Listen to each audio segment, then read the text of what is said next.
Ya, salam teman-teman, jumpa lagi di channel ini. Pada kesempatan kali ini, saya ingin mengajak kita semua menyaksikan kesaksian yang sangat-sangat luar biasa dari 3 orang murtadin. Ya, 3 orang murtadin ini mereka mengalami kuasa Tuhan Yesus yang sangat-sangat luar biasa. Sehingga mereka rela meninggalkan agamanya yang lama dan terima Yesus Kristus sebagai Tuhan dan Juru Selamat mereka. Walaupun mereka diancam mau dihabisi oleh keluarganya, oleh orang tuanya, tetapi mereka tetap memilih Yesus Kristus. Ini menurut saya kesaksian yang sangat-sangat luar biasa, teman-teman ya. Jadi mari langsung saja kita simak kesaksian yang ada berikut ini. Semoga kesaksian ini dapat menjadi berkat bagi kita semua. Selamat menyaksikan. Oke, Shalom, selamat pagi. Oke, perkenalkan, nama saya Rizky. Nama lengkapnya Fitriani Rizky. Fitri ya, Fitriani Rizky. Jadi saya tadinya dari kemarin Lebaran, sekarang Natal. Iya. Jadi saya mau menceritakan sedikit bagaimana Tuhan bawa saya sampai hari ini. Yang dulunya saya itu mau mati terus. Bunuh diri terus kerjanya. Jadi saya lahir dari keluarga Bugis. Saya asli Parepare, orang Bugis. Kebetulan orang tua saya salah satu bangsawan Bugis. Ya. Tapi karena saya emang pribadinya yang salah bukan orang tuanya. Pribadinya emang bandel gitu kan. Saya disekolahkan di pesantren. Dulu saya berjilbab ya. dulu saya berjilbab gitu kan. Tapi karena pergaulan akhirnya saya jadi seperti ini yang seperti saudara-saudara lihat.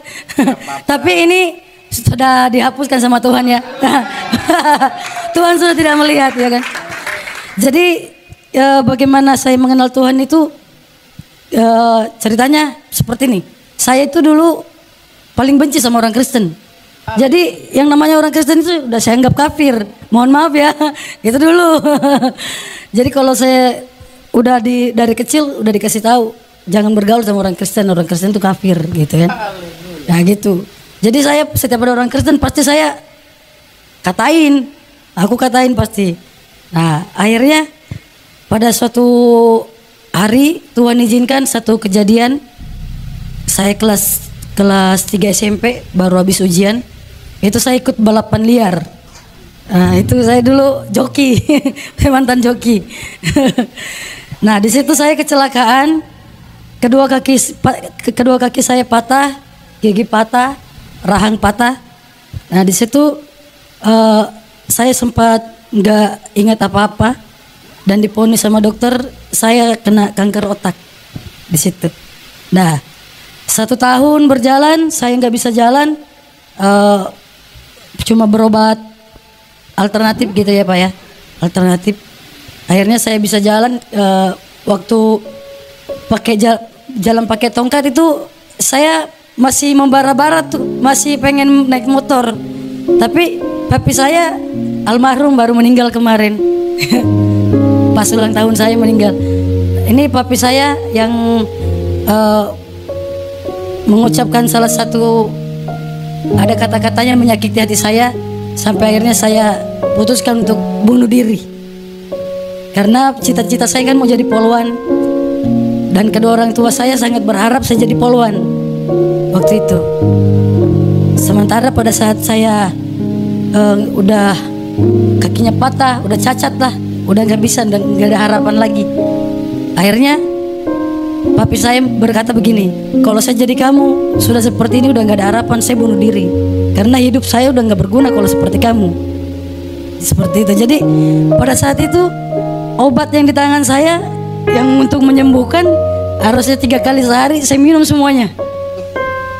Pagi saya minum, saya pikir mau mati, tapi ternyata saya tertidur sampai besok paginya baru bangun lagi. Jadi seharian saya tidur, ternyata nggak mati. Jadi mulai saat itu roh bunuh diri itu ada dalam diri saya. Setiap ada benda yang kira-kira bisa membuat saya mati, saya bunuh diri. Sampai banyak sayatan di tangan saya seringkali. Jadi sarung yang bisa buat jerat leher saya itu saya pakai. Sampai berkali-kali saya bunuh diri, kok nggak mati-mati gitu kan. Saya selalu bingung. Padahal yang sampai saya minum Baiklin, tahu Baiklin kan? Saya minum Baiklin, minum racun tikus, semua saya sudah minum. Sampai di rumah sakit, selang di sini masuk, selang sini. Dokter sampai bertanya, kamu berkali-kali ke sini, kenapa kamu? Ada apa? Saya capek Pak, saya mau mati. Kau mau mati kalau Tuhan belum mau ambil, nggak bisa mati. Saya nggak ngerti juga. Kok Tuhan ini nggak adil sama saya, Tuhan jahat sama saya bilang. Kok saya nggak mati-mati? Saya ini udah bosan hidup, saya nggak mau hidup. Karena orang tua saya sendiri saja nggak mau saya hidup. Akhirnya saya pergi dari rumah. Akhirnya saya sudah sembuh, saya bisa jalan normal. Saya pergi dari rumah. Ketemulah salah satu dulu yang pernah saya katain orang Kristen. Dia temuin saya lagi nongkrong, saya lagi mabuk. Dulu saya mantan pecandu narkoba dan mengedarkan juga. Jadi masa lalu saya udah hancur lebur. Ini dari casingnya ya. Iya. Tuhan Yesus, makanya hidup saya yang Tuhan kasih sekarang ini saya nggak mau sia-siakan. Iya, betul.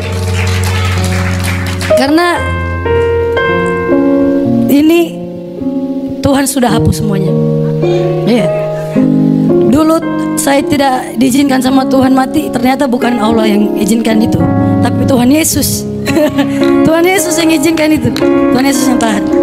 Nah, kembali lagi, yang saya ketemu sama teman saya, dia bilang, kamu kenapa kok jadi seperti ini kehidupan kamu sekarang? Saya kan orangnya judes ya, ngapain sih kepo urusan orang gitu kan? Enggak, kamu cerita aja, gitu kan? Nah, saya ceritakan bahwa saya ini pernah divonis dokter tahun 2011 kalau saya tidak meninggal saya amnesia. Jadi saya bilang begini kan, saya pikir daripada saya tunggu tahun 2011, mending saya buru-buru duluan ya kan. Ngapain nunggu orang sudah ditentukan mau mati, mending saya bunuh diri gitu kan. Tapi nggak mati-mati. Akhirnya teman saya bilang, kamu ada apa? Saya sakit, saya bilang gitu kan. Saya divonis dokter kanker otak. Kalau kamu percaya, kamu mau, saya ajak kamu. Mau kemana? Kita ke pendetaku yuk, katanya gitu. Kita ke pendetaku, nanti di sana kamu didoakan. Nama pendetanya Pak Yunus. Akhirnya saya bilang, tapi itu sembuh nggak? Ya asal kamu percaya, kita ke sana dulu didoakan. Tapi nggak masuk Kristen kan? Saya bilang begitu. Enggak, katanya. Terus singkat cerita saya diajaklah ke pastori. Saya ke sana. Saya assalamualaikum gitu kan, assalamualaikum, masuk. Saya nggak duduk, saya langsung, ya namanya saya orangnya ini kan gerasa gerusuk. Mana katanya Pak Pendetanya? Udah keluar Pak Pendeta. Ya selamat siang Pak, katanya Bapak bisa sembuhin orang sakit. Ya tenang dulu, duduk dulu gitu kan. Akhirnya saya disuruh duduk. Ya ada apa? Saya ceritakan lah. Iya saya gini Pak, kata Elvina, saya Bapak bisa sembuhkan orang sakit. Bukan saya yang sembuhkan, tapi Tuhan saya, kata Bapak Pendeta, Bapak Gembala. Tuhan saya. Ya terserah Pak. Kata yang penting yang saya tahu, katanya Bapak bisa doakan. Iya, tapi kamu percaya ya bahwa Isa Al-Masih punya kuasa menyembuhkan sakitmu, gitu kan? Nah, saya bilang ya udah.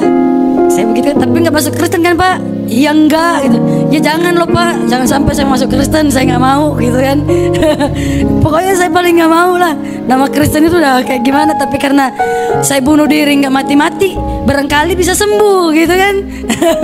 Ya udah, akhirnya Bapak Gembala permisi, mohon maaf saya tumpang tangan lah Pak Pendeta, tapi mata saya melotot lihat dia gini. Dia tutup mata, ditumpang tangan. Tuhan yang kami sembah dalam nama Isa Al-Masih, kami percaya darah-Mu menyembuhkan Fitriani apapun sakitnya, sembuh dalam nama Isa Al-Masih. Dia bilang Isa Al-Masih, nggak pakai nama Yesus gitu kan. Nah doa kayak gini saya juga bisa, kata saya kan. Ya udahlah saya pamit Pak, saya begitu. Udah Pak, terima kasih. Doa kayak gini saya juga bisa, saya kayak gitu kan. Ternyata doa seperti itu berkuasa. Iya, berkuasa. Saya yang pemabuk, lagi mabuk, doa itu terngiang-ngiang.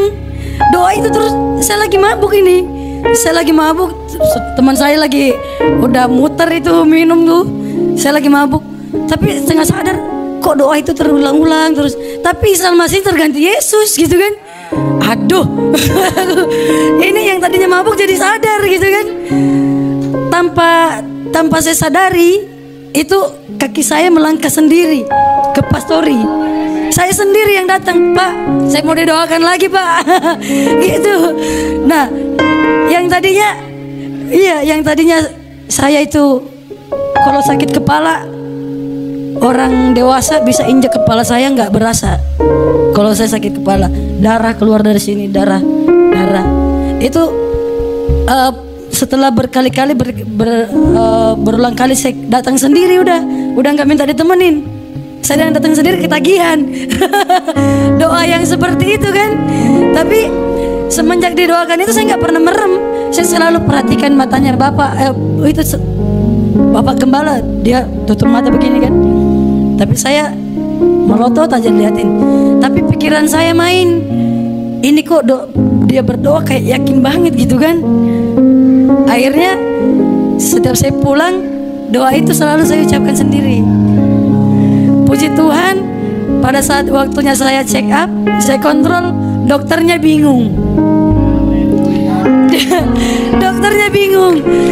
Maaf Mbak, ini saya yang salah diagnosa atau ada mujizat? Ada apa dokter? Ini kok sel kankernya nggak ada katanya. Wah, saya bilang wah hebat pendetanya. Di situ kan saya belum tahu kalau itu Tuhan Yesus ya. Paham saya pendetanya yang hebat. Wah hebat pendetanya, saya mau masuk Kristen hari ini juga. Saya datang ke pastori, Pak hari ini saya mau masuk Kristen. Kenapa? Saya sembuh Pak, nggak ada kanker. Itu bukan pekerjaan saya, itu Tuhan Yesus katanya. Wah, sejak saat itu saya bilang Tuhan Yesus luar biasa. Jadi saya dijadwalkan untuk dibaptis, ternyata bocor ke keluarga saya. Nah, di sini awalnya ini saya dicambuk ini. Saya dijadwalkan mau dibaptis, saya dipastori kan, karena biar saya nggak terlambat, takutnya saya nggak bisa datang, jadi saya nginep di pastori. Kebetulan dari mulut ke mulut terdengar lah, karena keluarga saya di Parepare, orang tua saya itu cukup terkenal ya. Kalau disebutkan namanya, apalagi di daerah pelabuhan, nggak ada yang nggak kenal. Iya, jadi disebutkan namanya, anaknya Basri Tajang, mau dibaptis nanti hari Minggu.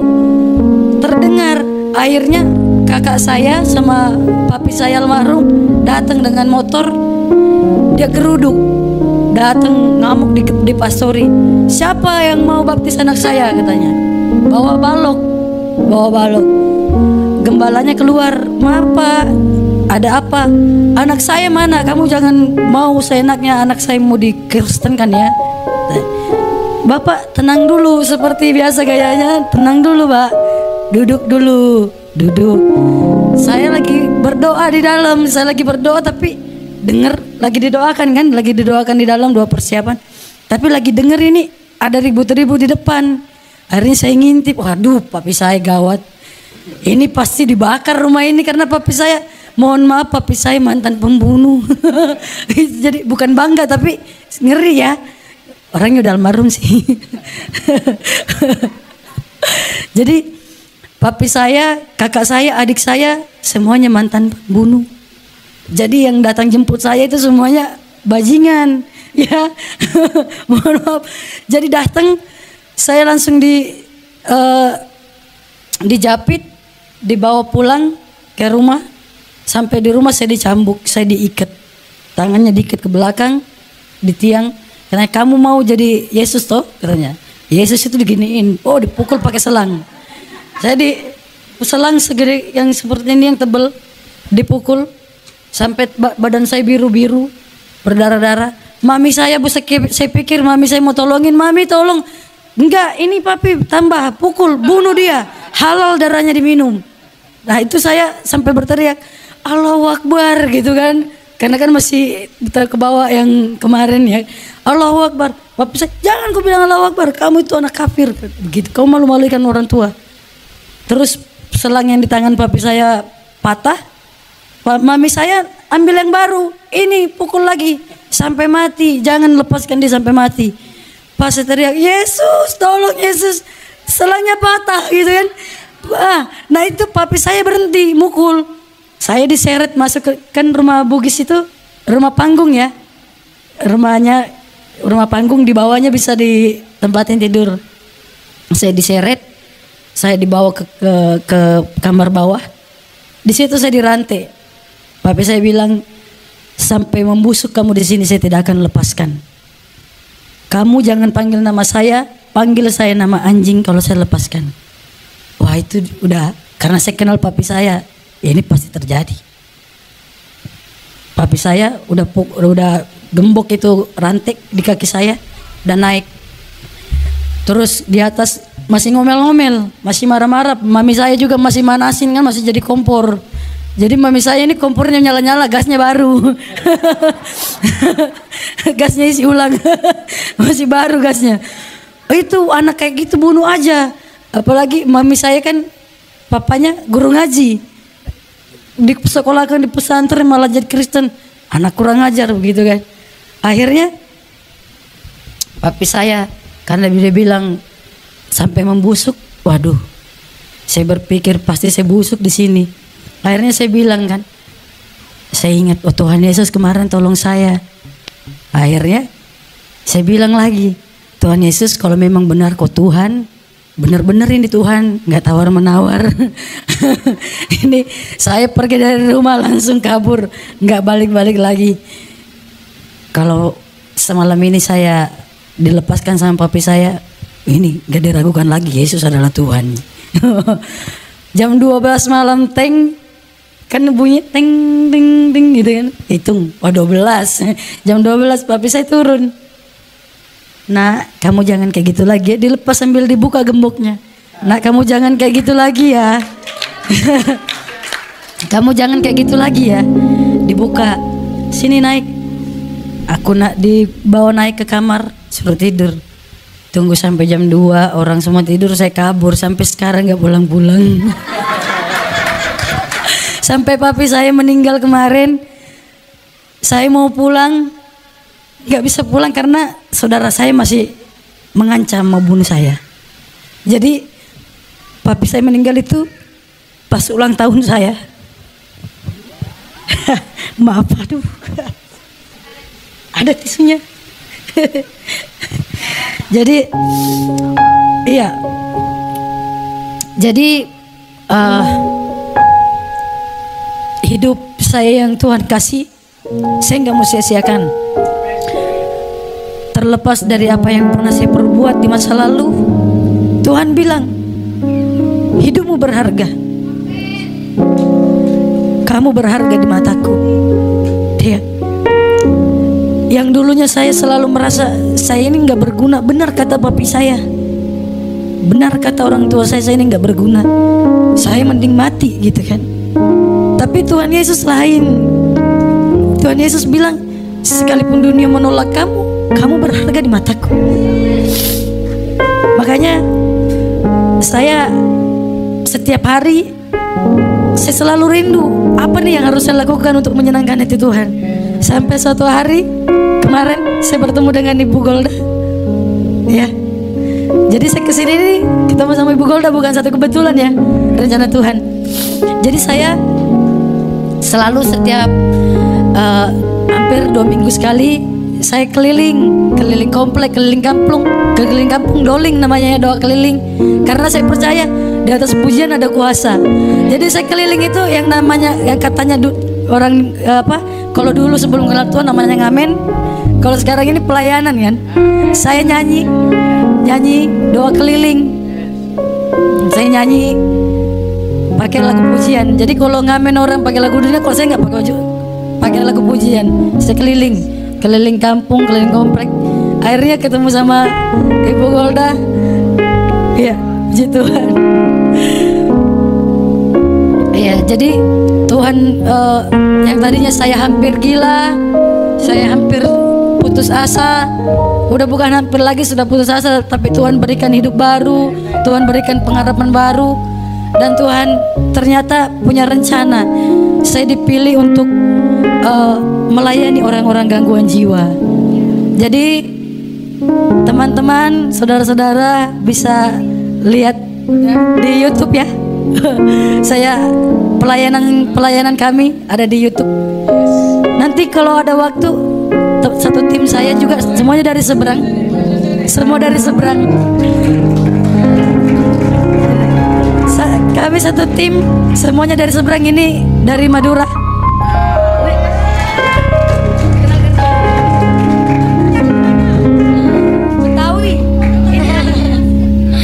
Salam. Apa ya? Kalau saya dari Madura Arab. Iya. Madura Bangkalan. Iya, tapi besar di sini. Papa yang di sana gitu. Iya, Sekelangkeng. Gitu. Sama saya juga satu tim pelayanan ODGJ dari 2014. Luar biasa. Sebelumnya saya kenal juga sama Bapak. Sama Pak siapa nggak tahu. Iya di showroom showroom mobil. Iya. Luar biasa. Iya. Jadi udah itu aja yang ngomongin. Ini ya, salam. Ini mama saya. Ya, mama saya. Saya anak satu-satunya. Perkenalan, nama saya Muhammad Andika Febianto. Usia saya sekarang 27 tahun. Saya mau cerita sedikit, boleh Pak? Sebentar saya. Ya. Jadi dulu hampir setiap hari mama saya sama Kak Rizky selalu berdoa pagi, malam, siang, pokoknya hampir setiap hari itu bisa 4 kali berdoa.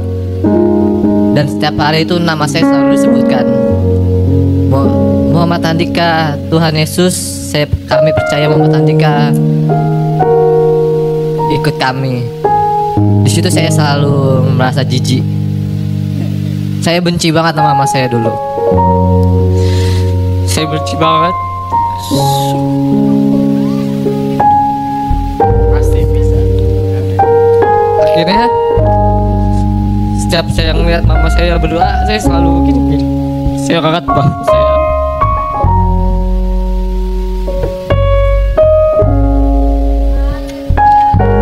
Pasti bisa, mama. Saya selalu dibuat. Saya merasa cacat di situ. Saya dibuat merasa cacat. Akhirnya mama saya dalam 1 tahun sakit 5 kali, masuk rumah sakit dalam 1 tahun, tapi gak ada penyakitnya. Di situ saya berdoa, oh memang Yesus Tuhan, saya minta mama saya sembuh detik ini juga, maka saya akan masuk Kristen. Tapi Tuhan gak kasih ternyata. Akhirnya saya pernah bilang mama saya nggak mau nikah kalau nggak sama orang kampung. Saya kenal sama istri saya sekarang dari game, kenal 2 tahun, dan dia orang desa dari Gorontalo, Muslim juga. Dia pakai cadar. Akhirnya saya bilang sama Tuhan, kalau memang ini jodoh saya dan dia selamat sampai Jakarta karena dia diancam sama mamanya mau dibunuh, mau nikah sama anak orang Kristen. Saya bilang kalau dia nyampe ke Jakarta dengan selamat, saya mau masuk Kristen. dia datang ke sini dengan selamat, tapi saya lupakan jadi saya dengan Tuhan. Karena sekali lagi